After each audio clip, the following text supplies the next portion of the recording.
Hey everybody, it's your host Jason Klamm. This week is a very special episode for a few reasons. Number one, we're sitting down with Phil Proctor of Firesign Theater again.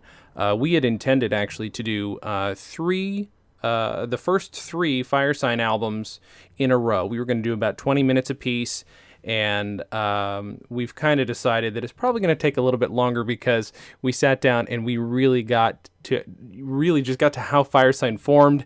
It's your full hour episode, and we kind of end right about when Firesign really becomes Firesign. So you can look forward to more of these, and you can also go to our YouTube channel. Just search Comedy on Vinyl, youtube.com/Comedy on Vinyl, and this is a video episode as well. We recorded it at the office of Jeremy Guskin, who is one of the guests as well, along with Greg Benson. Both two of my favorite guests, along with Phil Proctor, obviously one of my favorite guests. We all sat down, and it's a lot of listening because Phil has a lot of stories, and they're fantastic, and they're fascinating, and I think you'll love them. And it's a piece of comedy history, and not only here, but if you want to go check it out, go watch the video as well. Thanks so much for joining us, and enjoy this episode.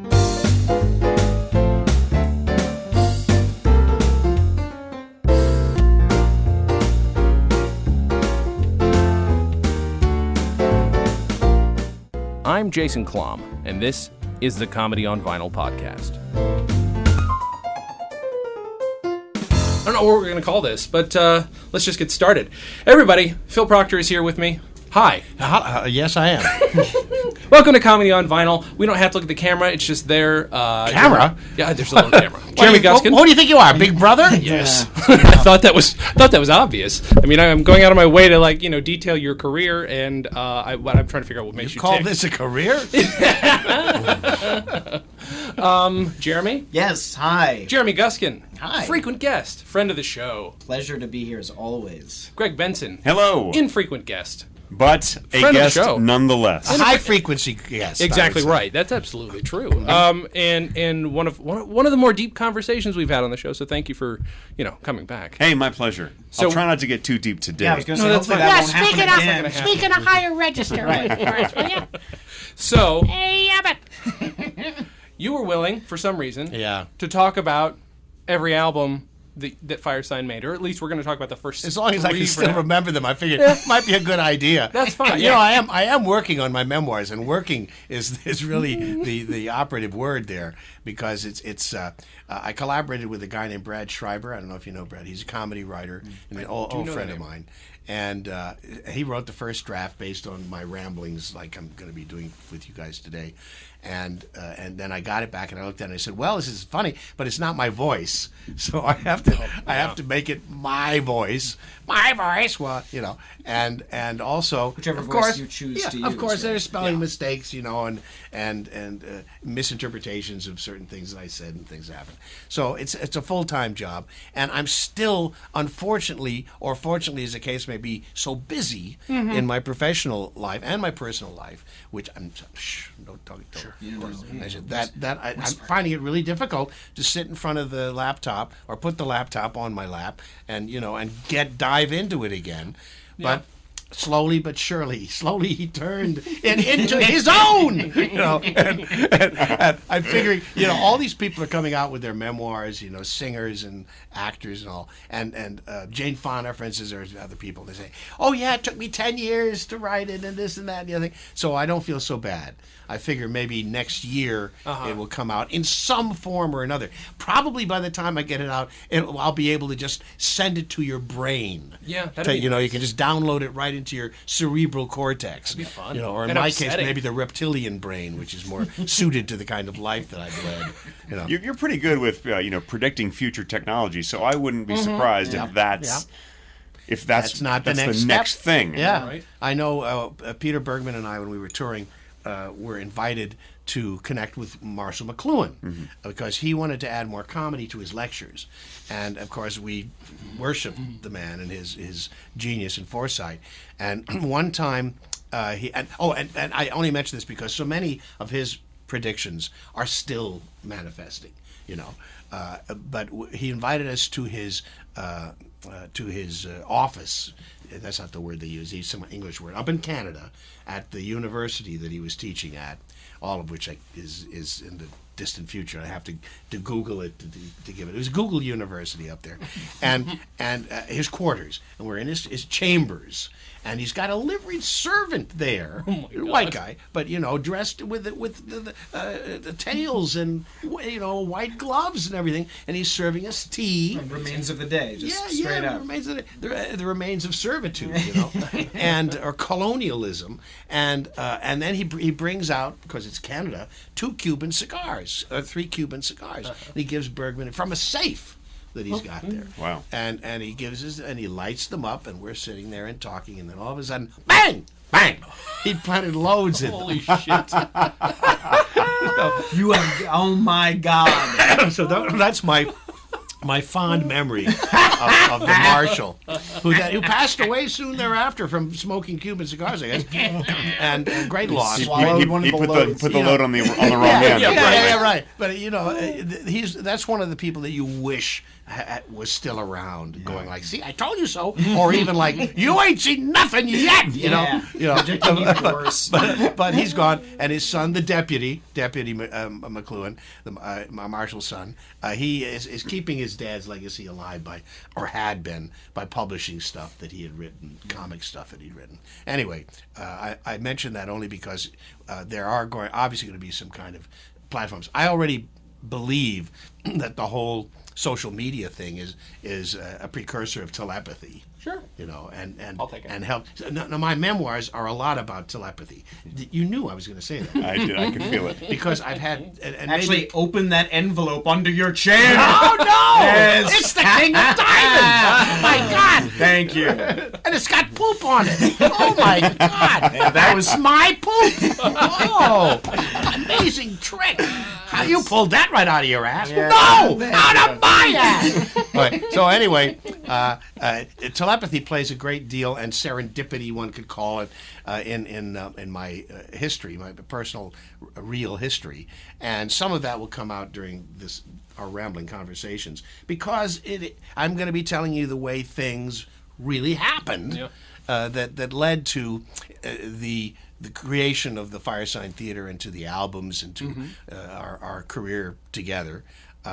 So we can start, as you suggested, with waiting for the electrician or someone like him. Yeah. Because I know you've been waiting for the Proctor or something like him to come and talk to you about this. That title came from Peter Bergman's experience in Amsterdam, when he was with The Fool, a group called The Fool, which was artistic performance and creative costumes and paintings and psychedelic car paintings that the Beatles affiliated themselves with at a certain point. They used to drive around in one of The Fool's psychedelically painted limos, etc., etc. And Bergman was the story, which I can only kind of remember, like most of what I'll be talking about, was that Bergman was up on a rooftop getting high. Because that's how you did it in Amsterdam. All you had to do was get up on the roof, and you were high, because you just breathe in the air, and whoa, and marijuana everywhere. So he's up on the rooftop getting high, and suddenly there is a blackout in his area of the city. Oh, not in his brain. No. Oh, no. He hadn't gotten to that point yet. No, not that enormous Bergman brain. No. There were seldom blackouts in that brain. Although I'll tell you about a famous one that happened when I was present. But anyway, there's a blackout there, and so they were indeed waiting for the electrician or someone like him to restore power, and that's where that particular title was inspired to be created. My connection. Would you like to hear how I became a member of the Firesign Theater? That'd be nice. I don't think Because- anyone is interested. No. Thank you for expressing the truth, Jeremy. I was pursuing a career as an actor in New York, having graduated from Yale in the class of 1962 with a BA in drama and a BS in life. And For those of you who don't know, Yale is a university in New yes, Jersey. university. That's the way- No, New something. It's in New. Oh, that's right. That's right. It's in New Connecticut. Haven. That's it. Connecticut. It's in Sorry. Connecticut. Yeah. I was thinking of the other. People from university. Yale are very well connected. Yes, they are. And I was also in, secret society. secret society, one which I can mention, unlike Skull and Bones. If you mention that, I have to leave the room. You know that. No, I was in Scroll and Key, which is the Bohemian Society, second oldest society, and Austin Pendleton was in that society. That's one of the reasons I got in. And Bob Grossman, who did the airbrush, album cover for "Don't Crush That Dwarf, Hand Me the Pliers." You got it right there. There you go. And he was Peter's roommate at Yale. Okay. Peter was a class of '61. When I was at Yale and working in the Dramat, acting in the Dramat, we had Sam Waterston, Peter Hunt, Richard Maltby Jr., Skip Hinnant, Frank Gerasi, some of these names, Tom Ligon, I said Peter Hunt, who directed, just a minute, who directed Saturday Night Fever? John Badham. Oh. John Badham. And all these incredibly talented people, and Peter Bergman and Austin Pendleton. And we were just the hottest thing on campus because the drama school was kind of full of the old guard. The teachers and the head of a guy named Cannon, I think, was the head of the school at the time, School of Drama. And I remember he came up to me after a show that I was in there and said, "Phil, you got a real bomb here, a real bomb." And see, because in the old theatrical vernacular, it meant hit. Yeah. But in the new, it meant, it stinks. And I went like, boy, this, something's got to give, right? And it did. Connie Welsh was a teacher, and the way that they taught acting there to people like Dan Travanti and Joan Van Ark, whom I all got to work with, and a bunch of other, right before Meryl Streep showed up, by the way. But there were a lot of, and John Guare was in the school. That's how I got to do Musica. That's another story that the Marte performed. I mean, it was great. Talent, great, wonderful people. But Connie Welsh would get these kids from the Midwest, like Ezio Pinz's daughter, who was also there at the time, and would basically strip them down. Now, I don't want you to think about Ezio Pinz's daughter being stripped down, because she was a big girl, and it would not be. It's not a good image to start this discussion with. But anyway, she would basically try to reduce everything to a technique that would be taught to all. Vocal technique, physical technique, acting technique, and it was all technique. And the way that what our generation brought to it was, fuck technique. It's me. Here I am. I'm going to do my thing. I'm naturally talented. I want to learn. I want to experience as much as I can, learn from others, and do it. Yeah. And that's what happened right afterwards. That whole older way of working went away. But not to say I didn't. She had some wonderful exercises, and I learned a lot, from her and from the class. But it was still a very old-fashioned way of approaching the theater, and it had very little to do with personality, with what you brought to the table. They kind of frowned upon that. Okay. When I went to Denison Summer Theater during my years at Yale and spent a summer in rep there with people like John Shuck and visiting actors, stars coming in to play with us, we did a repertory season. So you'd be doing a play and learn a play, doing a musical and learning another musical, and it was great training. At the end of that, John Davidson was there also, who became a great pop star. A very handsome young man with a great voice. It was before he went on That's Incredible. He was terrific. There's a new show now on the Food Channel called That's Inedible. Have you seen that yet? All right. Anyway, it's believable. It's also unwatchable. But I digest. All right. So at that time, working with all these people, it felt like a little microcosm of what the real world was, and I worked with Peter Bergman on 2 musicals that Austin Pendleton wrote. Tom Jones, where I played the lead character. And Tom Jones the musical. Tom Jones the musical. Was there a lot of speaking directly out at the... Before the movie. Wow, really? Yeah. Wow. And it was brilliant. It was wonderful. I bet it was just like Hamilton. Yes, it was. It was like Hamilton, except there probably weren't any... well, anyway, it was true to the story of Tom Jones, but it was like Hamilton. Nice. And it was directed by Bill Francisco, brilliant director. And and a great experience, big hit. And then it was followed up by Booth is Back in Town, which is a musical about the Booth family that Austin Pendleton wrote, and Bergman wrote the lyrics for both of these. Yeah, Awesome. So that was my first collaboration with Peter. All right, so I read for a soap opera in my senior year. Oh, I got an agent from the stuff that I did, Lucy Kroll Agency, and big agency, and I was sent out to read for a soap opera, Edge of Night, the part of a juvenile delinquent named Julie Kurtz. All the boys in the soap operas then had female names, and all the girls had strong masculine names. Cookie Pollock was my girlfriend. So Julie Kurtz was a juvenile delinquent, and Cookie Pollock was my girlfriend. Well, she was a knockout, too. Anyway, I read for this thing, and they just introduced the television camera and taping, to it. So I read for a camera, and I had some time to kill before I got on the train to go back up to New Haven, and they were building the Pan Am building on top of Grand Central Station. Wow. So I stood there on Park Avenue or Fifth Avenue, whatever, Park Avenue I think it was, and watched this thing for a little while, half an hour, and I started to walk back to the train through the station, and I hear, "Will Philip Proctor please report to the station master's office?" And I stopped, and people are all walking around me, and nobody's responding, and so it must be me. "Well, Philip," and I repeated it. So I went to the information booth. I said, "I'm Philip Proctor. Where's the station master's office?" And she said, "Over there." So I go over, and there was an open area with all these conductors sitting with telephones at desks. And he says to me, "Your agent wants you to call." And I went, That doesn't "Wow, is this somebody filming this?" So I went to the payphone.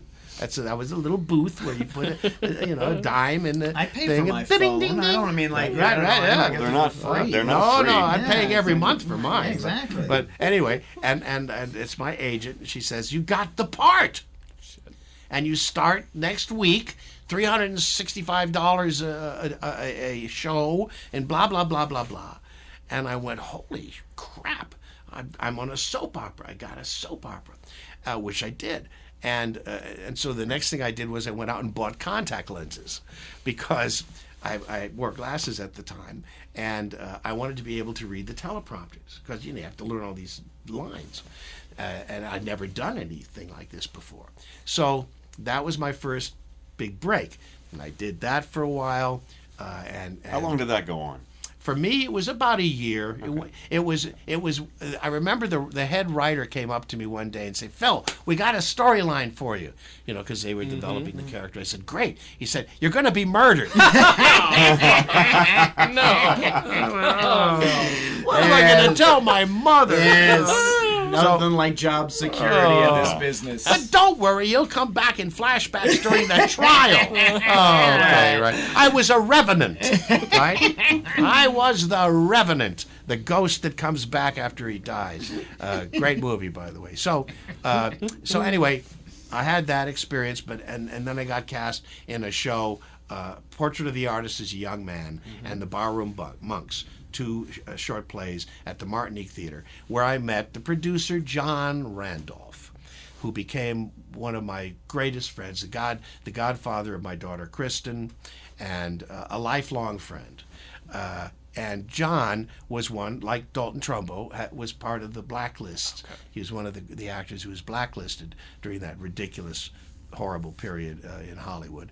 And he was an avowed communist, and socialist, and he had a wonderful return to the business, just like Trumbo did, and ended up starring with Jack Nicholson in Prizzi's Honor, and he's a very recognizable character actor. He played in Seconds also.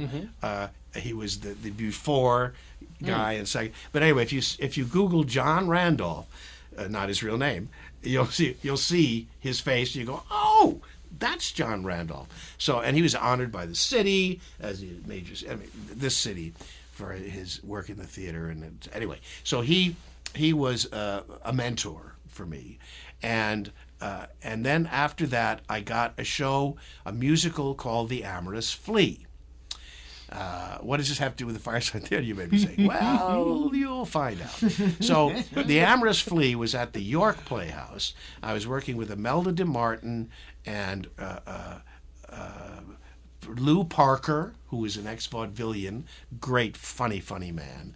And later Frank Parker, who was one of the tenors on the Arthur Godfrey show. Oh, my God. And Seal Cabot, who was Carl Ballantyne's wife, the great comic magician Carl Ballantine. And who else did I work with there? Jack Fletcher, a very funny, a kind of a gay comedian. And they played the Wicked Servants, and Lou Parker was the old man. It was a musical based on Moliere's School for Wives. And it really worked. We just sold out. We terrific run, all kinds of great reviews, and both Imelda and I won Promising Personality Awards, Theater World Awards, and we were presented our Theater World Awards at a party in Greenwich Village.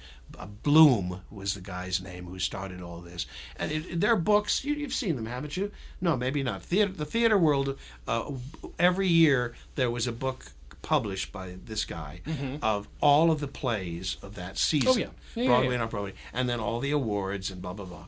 And my award was presented to me by Paul Newman, who looks much bigger on the screen, I have to say. And Paul Newman, for those of you who don't know, is the guy who makes the popcorn Yes. you like so much. And salsa, delicious salsa. And salad dressing. He's Alfred E. terrific. Newman's uncle. Exactly.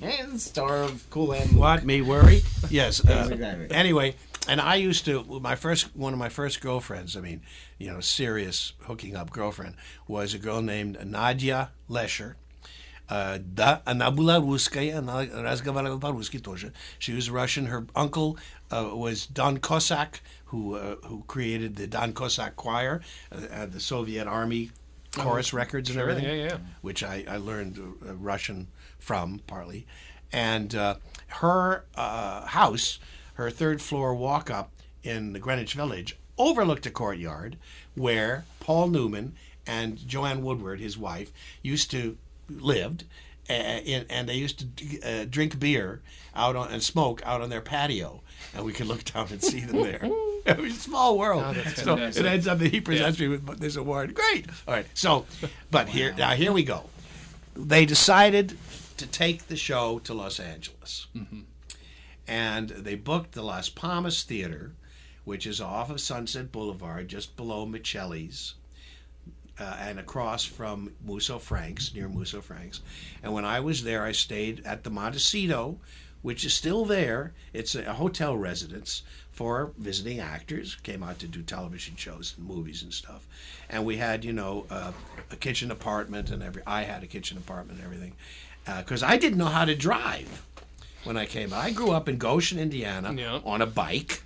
And at the time that I then started going to Camp Black Point in the Adirondacks, which is connected with Alan Stevenson's school, where I went to school, and learned a lot of music and the violin and everything. I was in the orchestra and all that.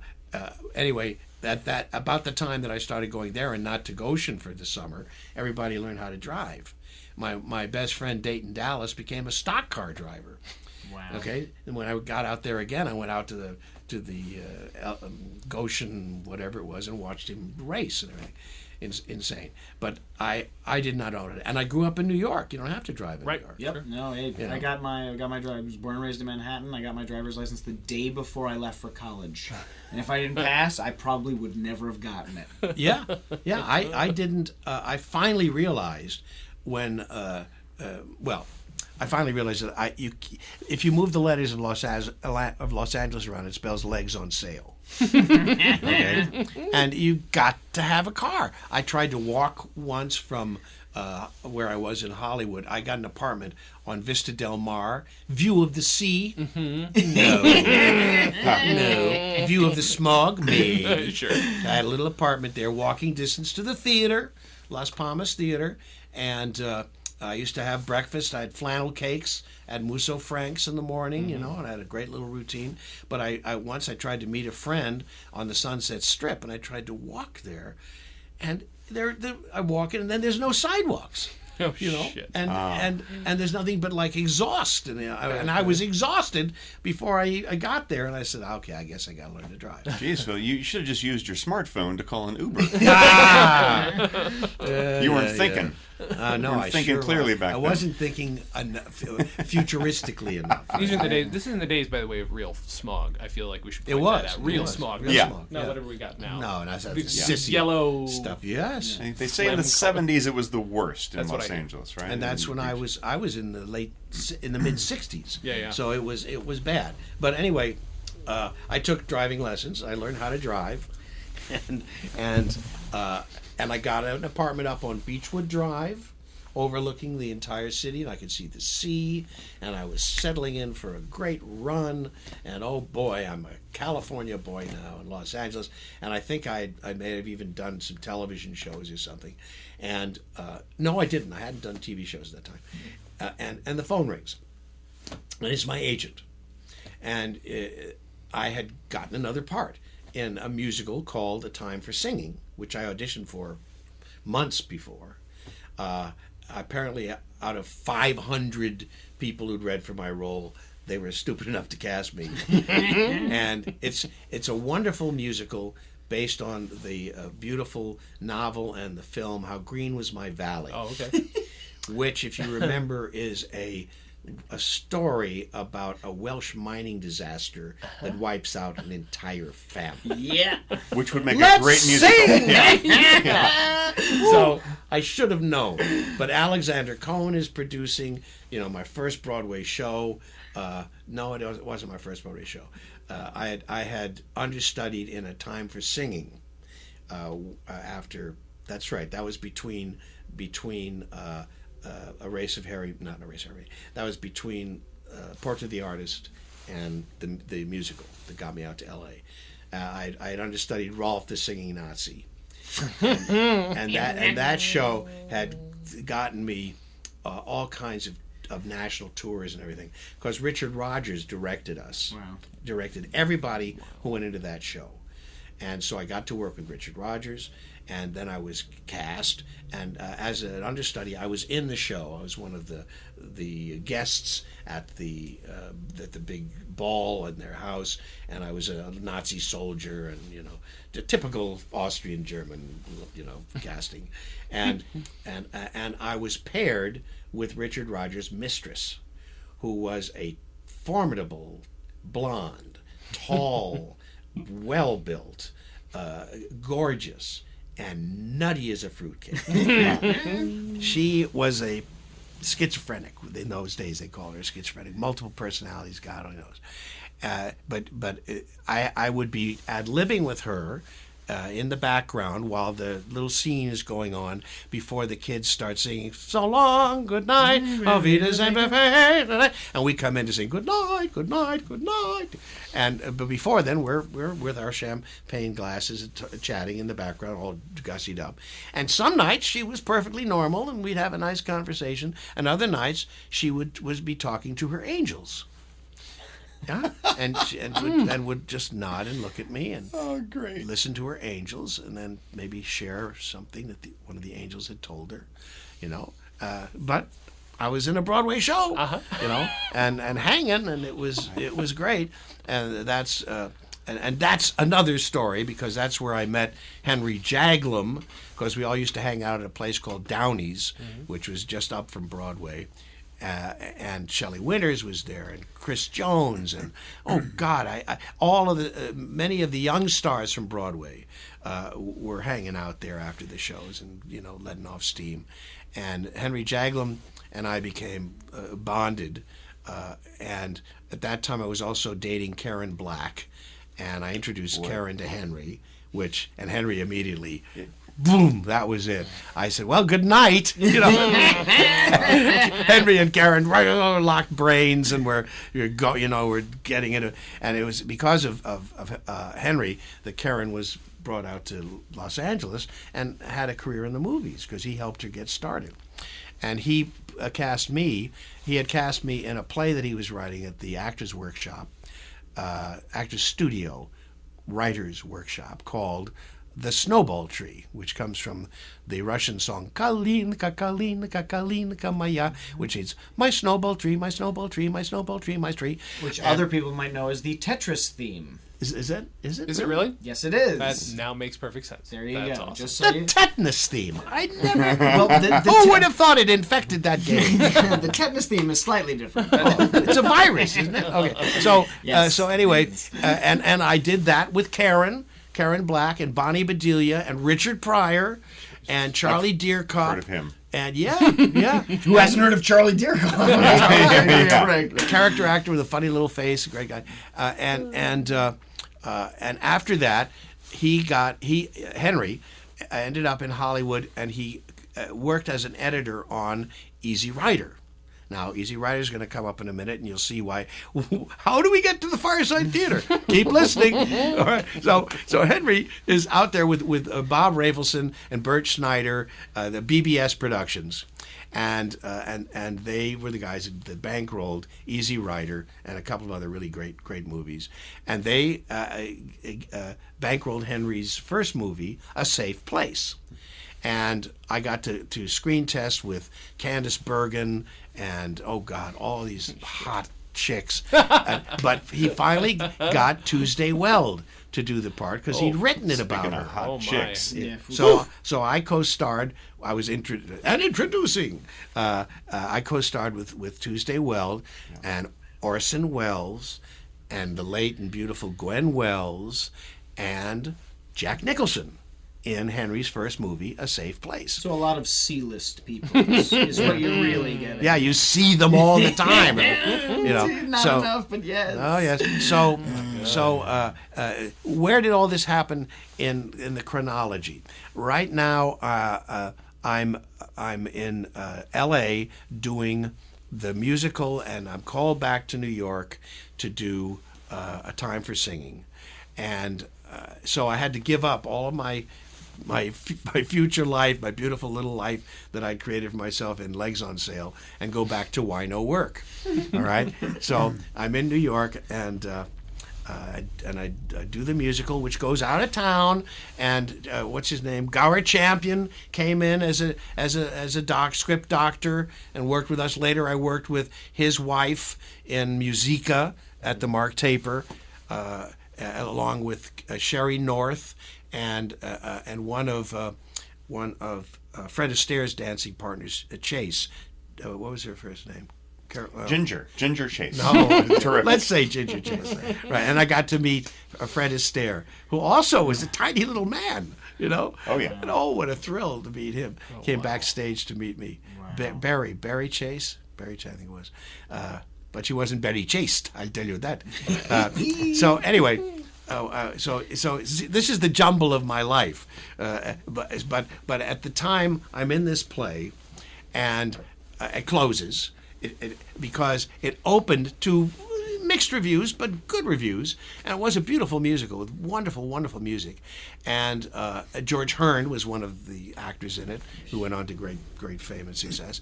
And it opened. And then there was a newspaper strike. So we had, lines around the block during the previews. And once we opened, there was no way to advertise it. It didn't have the kind of advertising reach in the 60s that they've got now, or public media or anything. So we had a very short run and closed. But I went immediately into another play. I was cast as an understudy to Brandon DeWilde in A Race of Hairy Men by Evan Hunter, which was Evan's take on the generational revolution that was happening. You're wondering how I got to the Firesign Theater. All right. So I'm understudying Brandon. Now, I had been asked to understudy Brandon when I was a child actor. I started as an actor when I was 9 years old on a show called Uncle Danny Reads the Funnies, which some other famous actors and actresses were on to. We would basically read the funny papers from the Daily News every day for like 10 or 15 minutes in a tiny little studio in Dumont Studios, smaller than this space we're recording in now, and ad-lib a lot of it, ad-lib it and have fun. So Elliot Gould was one of the guys, who also did this, child actor. So now, oh gosh, I've got lost now in my trail. Oh yeah, so at the time, going to Alan Stevenson School, starring as the female leads in Gilbert and Sullivan operettas, because I was a boy soprano. Phyllis in Pirates of Penzance, and something else in Iolanthe. I'm getting the characters confused. Mabel in Pirates of Penzance, Phyllis in Iolanthe. Anyway, and I'd been asked, and my second grade teacher, Mrs. Green, was a very good friend of Helen Hayes, who was at that time, you have to explain who Helen Hayes was. She was like the diva of theater, you know. And Helen Hayes was doing a show called Mrs. McThing on Broadway, and Brandon DeWilde was playing the little boy in that. And she, because she knew I was a really good actor, Helen Hayes asked that I audition for Brandon's understudy. I would have replaced him. And I was, believe it or not, shy at the time. I didn't take that opportunity. So here, 20 years later, I'm understudying Brandon DeWilde. And we became extremely close friends. One of the reasons that we did was he was a viper. He was a wonderful, dedicated pothead. And and so we'd go up in the Henry Miller Theater, I think, where we were working, after rehearsal, and later after the shows, we'd hang around and we'd go up to a dressing room, an unused dressing room at the top of the staircase, and we'd get stoned. And we'd turn on the air conditioner so, to get the stuff out so it wouldn't. And at the end of the run, I remember looking over at the air conditioner and realizing that the air conditioner was actually not in a window. It was on a windowsill. So what it was doing was just recycling, No wonder we got so high up there, But then Brandon and I stayed friends. And he was teaching himself to play guitar because he wanted to change his career. And so I hung out with all these great musicians, and especially the International Submarine Band, Graham Parsons. We used to go down and hear him play all the time, and we'd jam, and it was groovy, man. And we'd put hash in cigarettes so we could smoke them in public and all that. And we took acid together. And Brandon had a beautiful home up in Vermont. We go up there and we get stoned on acid and walk around and talk to the deer, and And he was married to the sister of one of my classmates from Yale. Okay. I see how this is going to tie together, Firesign. Yeah, that sister closer. gave a hand job to David Osman. No? Is this not right? No. I'm sorry. That got a That's a little more good. gravity. That's a good story. I mean, Totally logical. I'll put it in the footnotes or the hand notes, if you will. So anyway, Brandon DeWilde. At one point, Brandon says, after the show closed, he says, "I want to go back out to L.A. and resuscitate my film career." I said, "Great." He said, "Let's drive out together." Fine. I had a great apartment on West 11th Street, just up from the White Horse Cafe, where Brendan Behan used to give Behan jobs.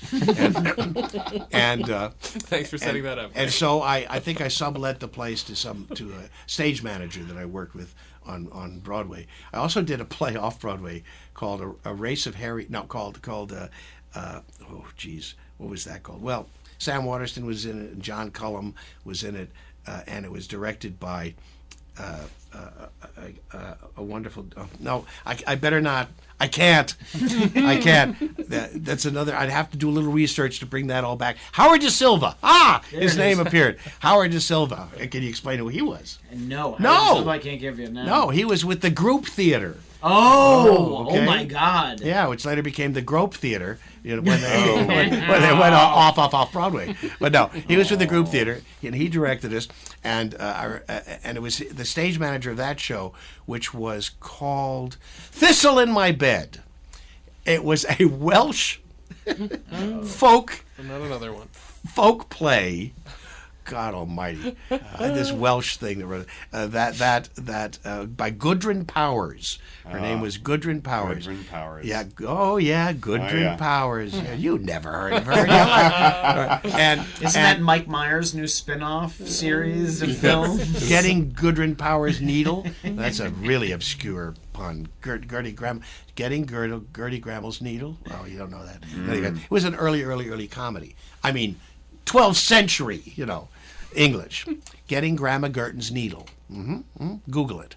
I'm Googling getting Grandma Gertin's needle. Say that 10 times straight. All right, so anyway, so Brandon says, let's go out to Hollywood. And I took my new found powers as a driver, and we drove cross country together. Amazing adventures. I actually have cassette tapes that I recorded along the way of that. Oh God! Really? What am I ever going to do with those? First, I have to find a cassette player. And that's number one. Right. So, You have to find somebody who knows how to use it. so we get out to Hollywood, and Brandon connects up immediately with Peter Fonda. And so Peter and Brandon, as one does. Sure, well, why not? Sure. You want to groovy, man. So, and he's in Hidden Canyon. He's got a beautiful house in Hidden Canyon, and we would get. And he was going through a marijuana possession trial at the time. Oh, Yeah. shoot, And okay. so we would attend his trial every day, to support him, and then go and get stoned in the car while he's holding up the pipe that they had and claiming he didn't. I've never seen this before. This was before DNA, too. right. Yes, this is before DNA existed, ladies and gentlemen. So just Good old Lord. Yeah, that's We've right. come a Didn't long exist. way, Didn't baby. exist. So anyway, we're the Three Musketeers, and we're having a great time together.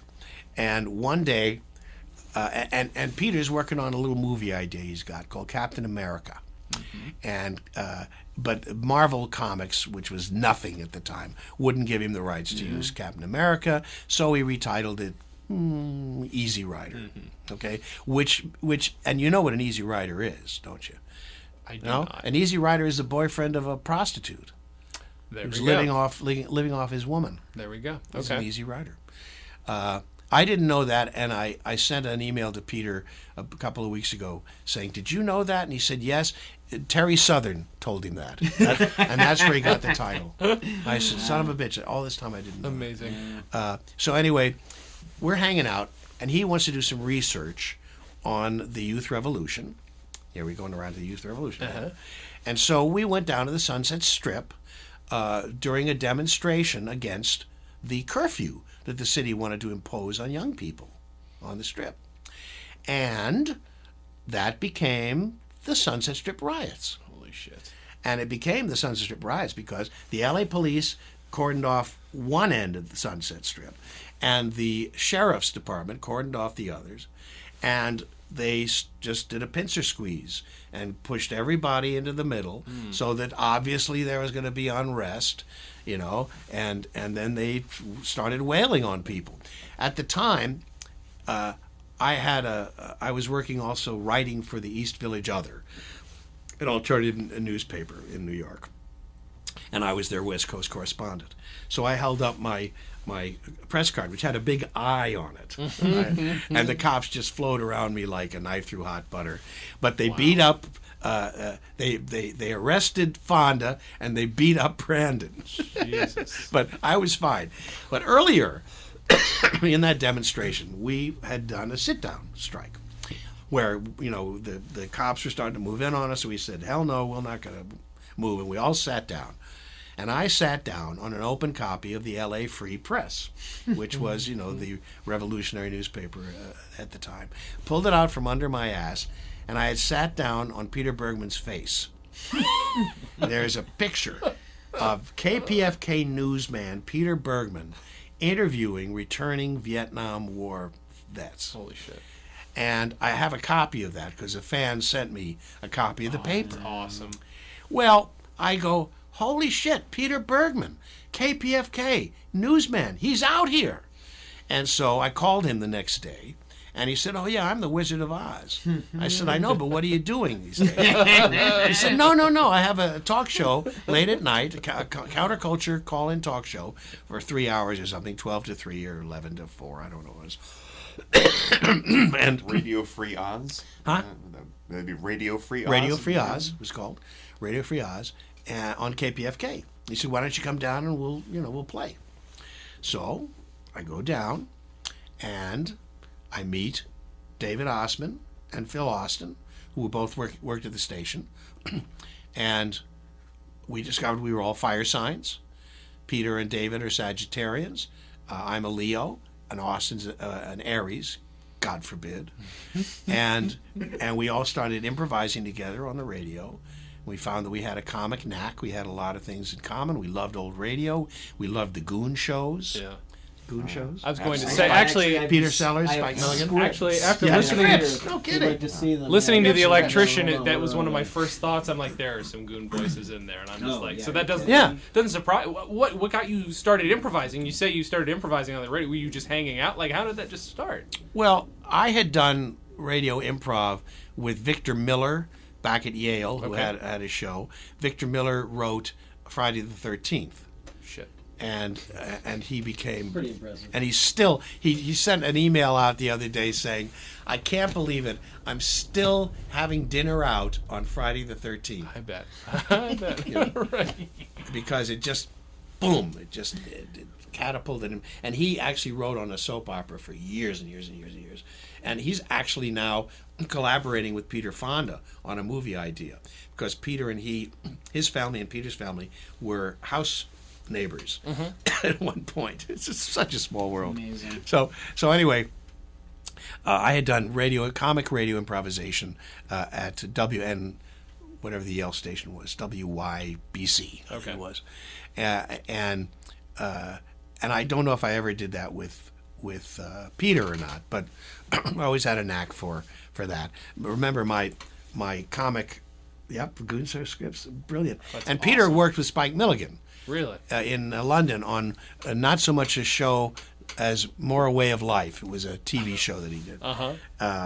Because Peter Bergman, he was he was drafted. No, he was due to be drafted, but Lyndon B. Johnson intervened and put him into a special program, arts program over in Berlin, with people like not David Mamet, but another famous writer like that. This back brain I have to deal with it. But anyway, he was saved from the draft. And yet the first time that I reconnected with Peter, before sitting on his face, was back in New York, in my apartment, on my third floor walk-up in Brownstone on West 11th Street. I had hooked up with Susan Ansbach before anything happened to her career. She had been told by Helen Hayes that she's got to go into show business because she was so talented. And she went to some Catholic university. Helen Hayes came out to speak to the students, saw her work, and said, "Girl, you got to do it. You got to go for it." And somehow I ended up sleeping with her, the next day or something. So I wake up in the morning with beautiful Susan Ansbach in my arms, and there's a knock on the door. And I said, "Knock on my door?" And I go and I open the door, and it's Peter Bergman. I hadn't seen him since Yale. And he's in an army uniform, and he's got a guitar. And he comes in, and we all have breakfast together, and he sings, folk songs and wobbly songs to us, and tells me something about his life, a little bit about it, and disappears. Gone until I sit on his face.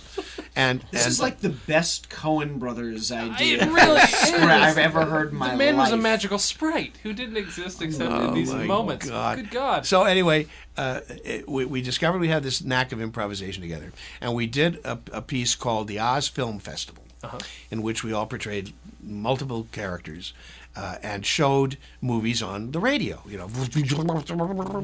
And Austin, he played an adult filmmaker. And Jack Love, I think his name was, and he showed an excerpt from Blondie Pays the Rent, on the, on the air. And of course, the phones lit up with people saying, "You can't show a dirty movie on the radio." Oh, God. And then they lit up again with people saying, "How can you censor people for showing a dirty movie on the radio?" He said, and we said, "Uh-oh, we're on to something." Yeah. The art of send-up. Because, you see, Bergman, he had the gift of gab, but he also had an ability to absorb and become the characters that he was interviewing. So, like, if he interviewed a shaman, a Hopi shaman, after the guy was gone, he would then become the Hopi shaman on the radio and could talk to people and tell them things and read tarot cards and all this. So I saw that he just absorbed these things, and instead of saying, like, the shaman told me, he would say, he would become the shaman and be the shaman. And I went, "Shame on you, Bergman!" And so he had this enormous following. He created a thing called the Love-In, which was held in Elysian Park. I played a Russian poet called Yuri Gavnov, which means Yuri shit, because Gavno is shit. Shitty Yuri, Shitty George or something. And I read a poem in Russian, one of my Russian poems translated, to the crowd of thousands of people who all were fans of Peter Bergman's Radio Free Oz and came to this first Love-In. He created the name and everything. Wow. And so we had this phenomenon going on, and we created an improv. Oh yeah, we were asked to. We kind of created a name for ourselves as the Oz Firesign Theater. Okay. And so we were asked to perform in the student lounge at UCLA. And we said, "We'll perform. What are we going to do?" So we created, we put on, it's all the art of put on. We became an expatriate Eastern European comedy troupe, theater troupe. And we were trying to stay in America because we had escaped from communism. And we had a play that was a big success over there called Waiting for the Electrician, or someone like him. But because we didn't speak English, we had to do it kind of like as a mime. So we did some crazy improv there of Waiting for the Electrician. All right. Well, then I get another call from my agent. I'm cast in Henry Jaglam's movie. Or actually, the way that happened was that Firesign was starting to get traction, but but nothing had really happened for us yet. And Jaglam had been given this movie, so I got to audition, do screen tests with all these famous. He wanted me to play him in the same part I played before in the play. He wanted me to play in the movie Snowball Tree, Now a Safe Place.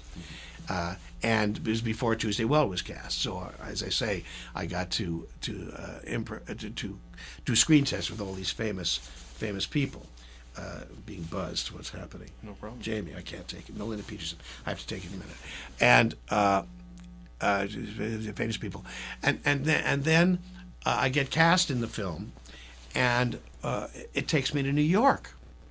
So I had to put the Firesign Theater on the back burner. And I went to New York, and we shot most of this stuff on locations. When there was an apartment in the East Village that we shot a lot of this stuff at, but most of it was in the Boat Park and in Central Park, and that's where Orson Welles did all of his scenes as well.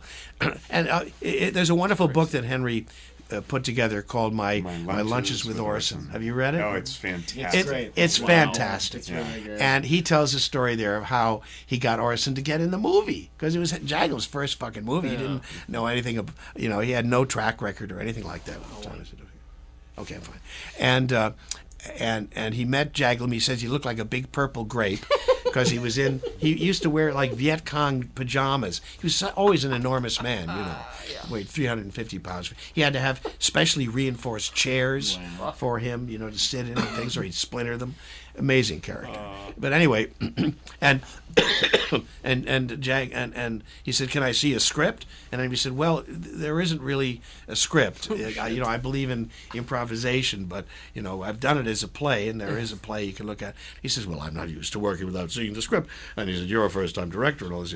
And he said, "What do you want me to play?" He said, "I want you to play a rabbi, a kind of a mystical, magical rabbi character." And he thought for a minute. He said, "Can I do magic?" Because he was an amateur magician, right? And Henry says, "Sure." That's what you say. So he says, "Okay, I'll do it." That was magic right there. Yeah, absolutely. And so Henry put in all this magic, which is in the movie now. Now the one story I want to tell about the movie before I tell you the next step of the electrician, how the electrician happened was. There was a scene in the play where Tuesday Weld, she picks me up, and I think I'm going to hook up with her. Okay, I think I'm going to get laid. And she takes me back to her apartment, and she takes me to the bathroom, and there in the bathtub, covered with ice, is a dead dog. And it's her pet. Her dog has died. And it's a weekend, and ASPCA won't pick up on the weekend. So she wants me to put the dog in a suitcase and take it down to the ASPCA. And I say, "Oh, okay." So I put the dog in the suitcase, and she's having a seance with a bunch of her friends up on her roof, while I go and get in the subway and take it down. But when I'm in the subway, as I tell her when I get back to the seance, I was trying to get some lettuce out of my teeth in one of the gum machines there. They had little mirrors on them, and some guy stole the suitcase. Puerto Rican guy stole the suitcase. Now apparently this really happened to somebody. Oh yeah. Okay, so I come back and I'm telling her that, and I'm all upset, and she says, "Oh, that's okay." All right, so in the movie, Henry's debating, now how are we going to do that? Should we have a fake dog? Should we have maybe just a fur coat with ice on it? Or should we have a real dog? A very well-trained, patient, real dog. There's more to it than that. He gets a real dog, and he thinks it's funny if it's a Saint Bernard.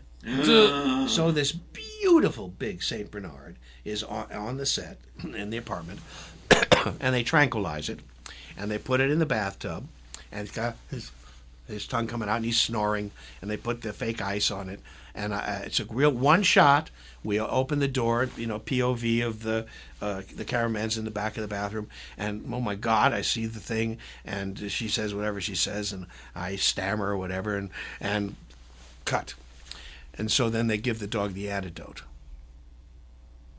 The dog died. Oh, Jesus Christ. And the next thing we know, they're carting this beautiful carcass out, rolling this carcass out. It was the 13th time the dog had been tranquilized for a movie or a commercial. Holy shit. And it killed it. And when Henry looked at the rushes the next day, he said it didn't look real. So they cut the whole plot line. Wow. And they replaced it with a magic box. This made the film even more impenetrable than it was already. A magic box that Orson Welles pulls a rainbow out of, which, if you ever see any of Henry Jaglam's movies, Rainbow Pictures, and that's the opening logo of his film company. Okay. Yeah. He was just honored, and rightly so, by the independent film, what would they call it? The Independent Film Society, as indie director of all time, because he has cranked out so many films. I've appeared in 3 of his films now, A Safe Place and 2 others, with Tana Frederick, who is his latest discovery, and his wife, and a very sensitive actress. Quite a wonderful partner for Henry, and they're turning out. They're in his own little studio. He's independently wealthy because his dad was in real estate. His father's story is a wonderful story, and he wrote a play about it called The Last Train to Godot or something. I can't remember the title right now, but but it had a real long run. It's going to be his next movie, and it's a story of Simon Jaglam, how he got out of Poland. Was it Poland or Russia? Anyway, how he got out of Eastern Europe. It's a wonderful. I don't want to get into the whole play because it's quite a complicated but fascinating real story. Anyway, we're now at the point where I'm wrapping the movie, and there's something else that happened here. I have to figure this out. Yeah, I'm wrapping the movie, and I'm closing down my apartment in New York because I know I want to go back to L.A. And I hooked up with a girl named Diana Dew, who Brandon had introduced me to when we were living on Lash Lane, right near Yamashiro, down from Yamashiro. Lash Lane, near the Hollywood Bowl. We had a great apartment there, and Diana stayed with us for a while. So I connected up with Diana after the movie was over, and she was living right across from Max's Kansas City, in the happening part of the village. And I bunked with her and her girlfriend, and basically had an affair with her. The other one watched, I guess. and she, Diana, had invented electric clothing. She had opened a fashion boutique or design factory called Expera Puritanius, which was part of Puritan fashions. And she took translucent plastic strips that would hold a charge and glow, and she wove them into dresses. Oh my God! So that there would be a stripped disco dress, cute short dress with these panels, black and white panels, and with the use of a potentiometer on a belt, she could control the movement of the lights around the dress, so it could flash and move in rhythm to the music. So it was all the rage on the disco floor. And she had a tie for men and a belt for men, which I used to wear. So I'm living with her, and it's the only job I've ever done. I did publicity for her, publicity releases.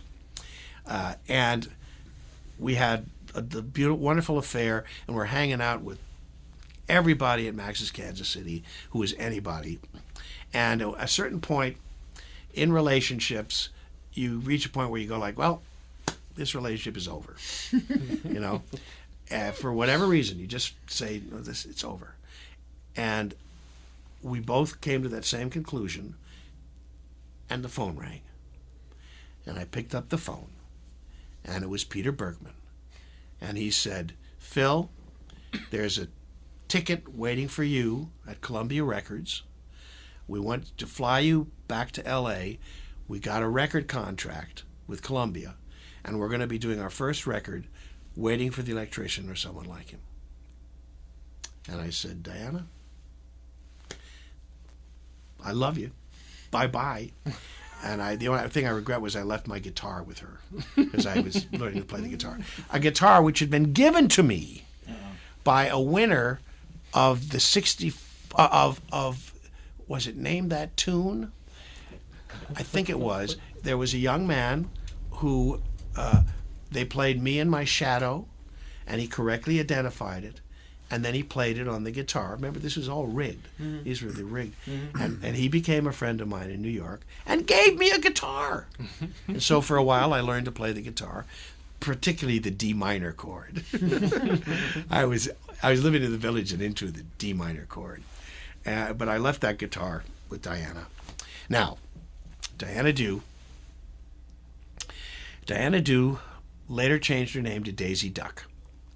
And when A Safe Place opened in New York and was playing in L.A., I had a party at my house. And Henry was there, and a famous French director, the one who directed Jane Fonda in that wonderful science fiction movie. Barbarella. Barbarella. Oh shoot, yeah. Okay. And he Back to Jane Fonda. and he had cast Gwen Wells to play like a deaf-mute girl or something in a French film he was doing. He was at the party with Henry, and Diana showed up with a duck in a diaper as Daisy Duck. Diana, what I call her, Daisy Duck. Mm-hmm. And she later married my childhood friend from Goshen, Indiana, Ricky Curtis, who lived down the street from my grandparents where I stayed every summer, who I used to hang out with all the time.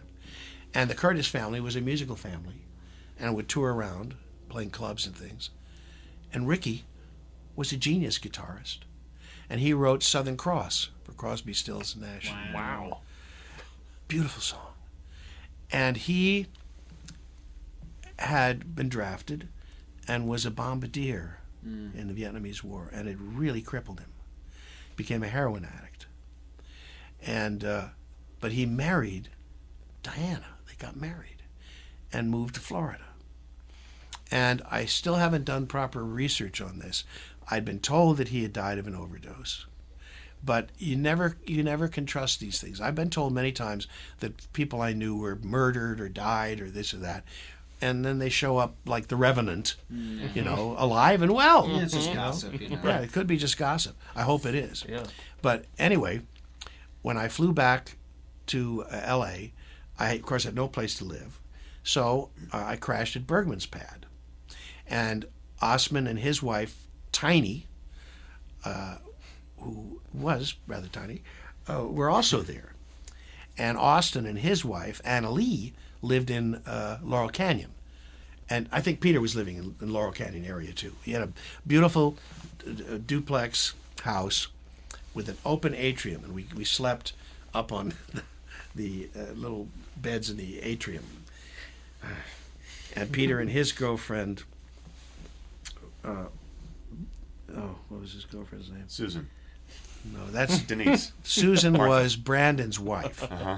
That's all right. I always get them confused. Yeah, before we get there, I don't want to cut you off, but I know you have a Call schedule. So, Well, we have to find out what the girlfriend's name is. Laura. do you want to? She's the one we thought was murdered. Do you want to do a wrap up and say this is how we got to electrician, and then next episode we'll just go over the electrician? Yeah. All right, let's do it. Because I don't want to cut you off, but I know. Stacy. So no, Stacy. terrible. Brooke. Yes, that was my next guess. Yeah. Brooke Esmeraldian. It's also your next And guess. Brooke. And Brooke. She's a piece of work. Brooke is a gorgeous, Zoftic force of nature who was Peter's best man, I mean, she and Peter, he and she were a great couple. They traveled to Turkey together, where she practically, caused a revolution because she was so pretty. And Peter was doing research for a movie he wanted to write. And Brooke later, when they split up, married Simon, John Simon, a mutual friend of all of ours, and moved to Woodstock. And John Simon is a pianist musician of some fame, and when after I did A Safe Place, I remember I traveled with a girl I had fallen in love with up to Woodstock to visit Brooke, and then many years later, I had an affair with Brooke, and you just have to pass it along, and Brooke was in a way responsible for Peter's death, because I was doing a one-man reading of Don Quixote with the LA Guitar Quartet, which I've been touring around with, Hawaii and various other parts of Canada and the United States. And I was doing a performance of that, I think at UCLA. And I invited Peter to see it because he'd love it, And he had revealed to us that he was suffering from a form of leukemia. And we were still writing together because we were trying to put together the Proctor and Bergman story and various other things. for a publisher who was interested. And I said, come and see the show. It's on Saturday night. And he said, well, no. He said, I want to go up and visit Brooke. He was trying to rekindle his relationship with Brooke. And Brooke is a professional nurse now. And so she was giving him advice about it, helping him. So Silly Bergman drives up to San Francisco, where she is, spends some time with her, drives back, gets a terrible cold, and the next thing we know, he's in the hospital. Melinda and I were at this time at our timeshare on Kauai with some wonderfully funny Canadian friends of ours, one of whom it teaches the ergonomics of dentistry in Vancouver, and is a mystery writer, which is how we met him at the International Mystery Writers Festival in Owensboro, Kentucky, another story. And his wife is a sex therapist and travels the world lecturing and teaching people how to do it or not to. And we're there on Kauai, and we've invited them to share our lock-off with us because there's so much fun to be with. And we had some sexual problems we were working out. No. And and it rained every day, but maybe two during the 2 weeks that we were there, and the 1 week we were there with them. Torrential, biblical rains, thunder and lightning and lashing rain and flooding, and Bergman died during this time. And I'm trying, and my iPhone, the microphone stopped working. So I could hear calls, but I couldn't talk back to people. And I had to call on the regular phone that was there. And so all the interviews and everything that I had to do relating to Peter's passing and the fact that he passed away, I was in Hawaii. I couldn't have been, farther away from all of that.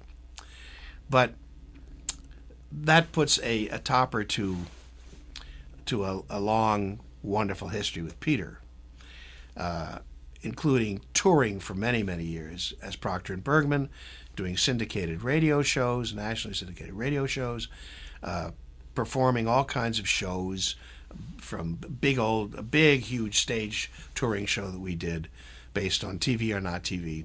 All the records that we did independently of the Firesign Theater is Proctor and Bergman, which I'm still receiving residuals for.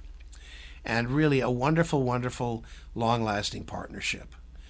And Peter was responsible really for it all, and certainly created the concept of Waiting for the Electrician or someone like him, because when he was approached by a producer named Gary Usher at Columbia, who had gotten wind of us through Phil Austin.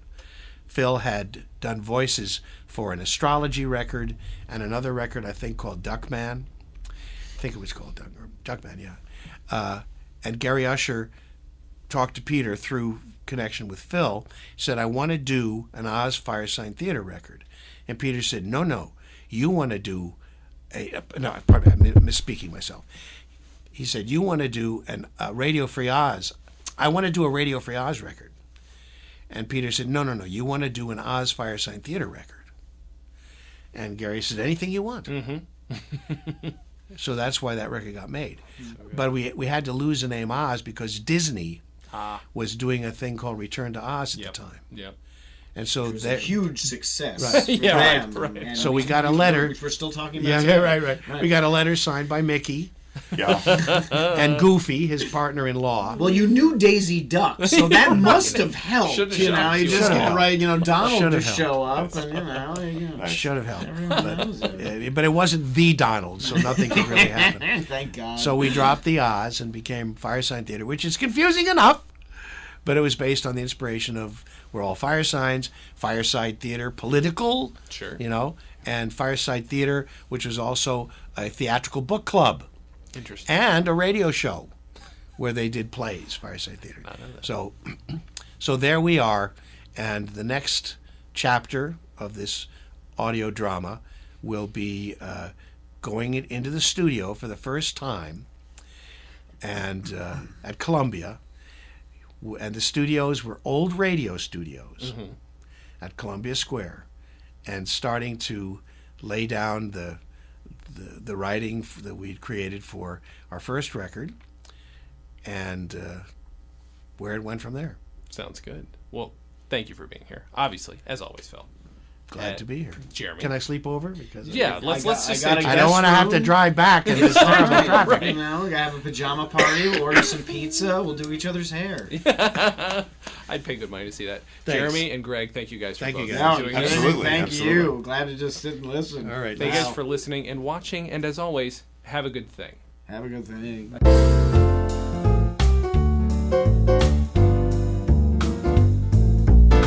Comedy on Vinyl is a production of Stolen Dress Entertainment. It is produced by Mike Warden and is hosted and edited by Jason Klamm. Our theme song was composed and performed by Richard Levinson. Please visit stolendress.com to listen to our other podcasts, read our blogs, read our tweets, watch our videos, and read our books. Please subscribe on iTunes, and if you like us, give us a 5-star rating and a nice review. You can find us on facebook.com/comedyonvinyl, Twitter @comedyonvinyl, and find everything else at comedyonvinyl.com.